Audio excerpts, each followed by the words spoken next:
As summer stretched toward its golden peak, life moved to the heartbeat of the harvest. Days were long, hands were busy, and every moment was a race against the clock to capture the season's abundance before it slipped away.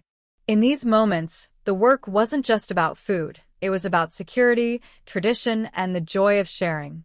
Summer's bounty was fleeting, and the shadow of a long, lean winter loomed in everyone's mind.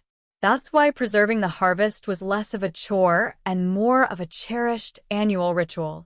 Kitchens transformed into steamy hives of activity, with windows fogged and canning jars clinking as they simmered on the stove.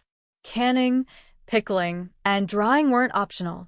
They were survival skills that turned July's tomatoes into January's chili and August's peaches into midwinter cobbler. Families put up food together, stacking pantry shelves with colorful jars that looked like a library of captured sunlight. Cool, dark root cellars cradled potatoes and carrots for months, while herbs hung drying from rafters, perfuming the house with thyme and rosemary.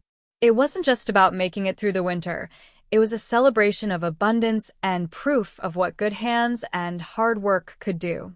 You've probably heard the joke about gardeners sneaking zucchini onto their neighbors' porches in August. But behind that humor is a truth. When the garden overflowed, it wasn't a burden. It was an opportunity to share. Baskets of ripe tomatoes, apples, or corn might simply appear on a neighbor's doorstep. Sometimes you'd trade your extra beans for their fresh eggs, or share your berry harvest with the elderly widow down the street. No one kept score. The exchange was built on trust, community, and the quiet understanding that a windfall was meant to be shared. Some harvest tasks were just too big for one family alone. That's where the community stepped in, especially for traditions like apple butter or jam-making days. When the orchards were ready, friends and neighbors gathered around a giant copper kettle set over an open fire, the air thick with the scent of simmering fruit. All day, people took turns stirring with a long wooden paddle, swapping stories, jokes, and maybe a few songs.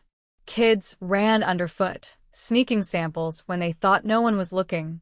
By sunset, the apple butter had thickened into a rich spice spread, and everyone went home with warm jars and full hearts.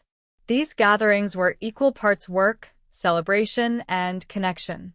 We've reached the halfway point in our Forgotten Traditions series, and if you're feeling a little more connected to the way things used to be, stick with us. There's plenty more ahead. Make sure to subscribe and hit the bell so you don't miss the next chapter in our journey through Forgotten Traditions. Your support keeps this history alive and helps us pass it on to the next generation. And just as the harvest season drew to an end, another rhythm began to take over.